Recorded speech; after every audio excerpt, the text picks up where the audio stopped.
Perkenalkan, kami perwakilan dari kelompok 1 yang terdiri atas anggota Resnika, Fiona Angelina, Harisyuki, Michelle, Jenny, saya sendiri Leni, Irene, Jocelyn, Henny, dan Fioni. Dan pada video kali ini kami akan menjelaskan tugas kelompok pertemuan 9-10 yaitu mengenai inventory management.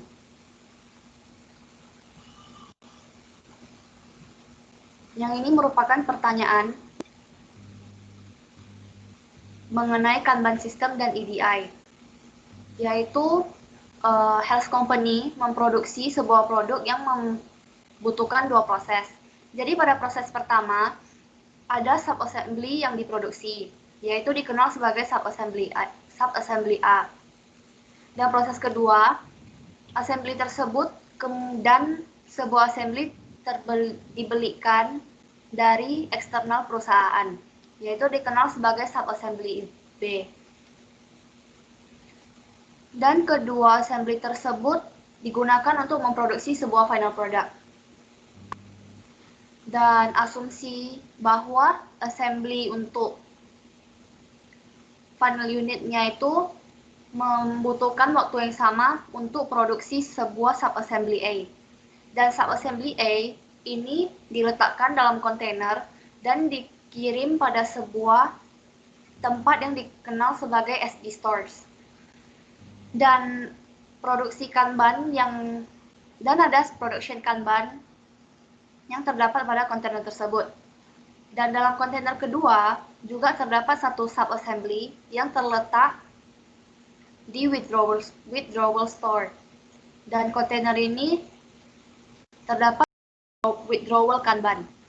Dan pertanyaan pertama adalah menjelaskan bagaimana withdrawal dan production Kanban cards ini digunakan untuk mengontrol workflow dari kedua proses tersebut. Dan bagaimana caranya untuk meminimalisir inventory.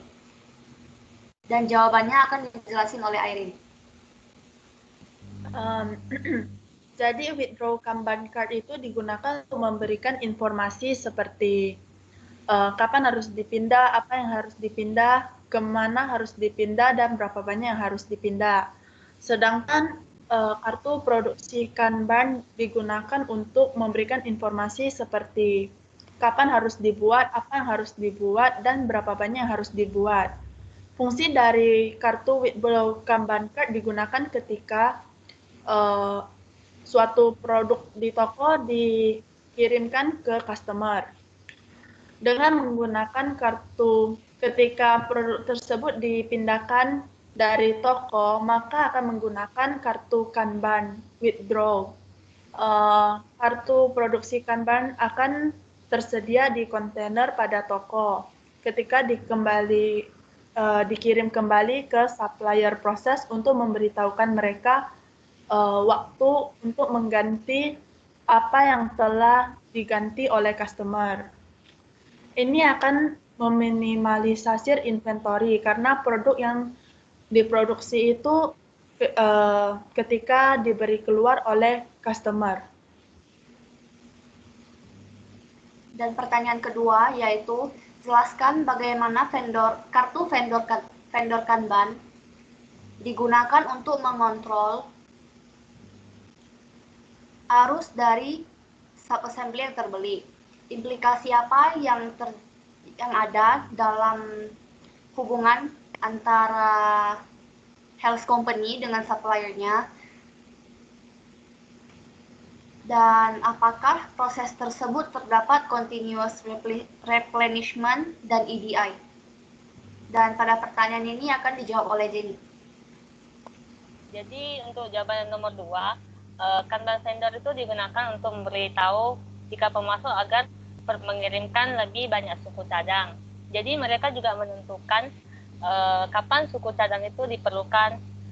Jadi jika kita mengirimkan kartu Kanban vendor ke supplier, jadi pemasok akan memproduksi stok beras kita sesuai dengan tanggal dalam perjanjiannya. Jadi dalam proses ini sistemnya itu berkelanjutan dan proses EDI tidak berperan dalam proses ini. Sekian presentasi kami. Terima kasih atas perhatiannya. Mohon maaf jika ada kesalahan. Terima kasih. Terima kasih.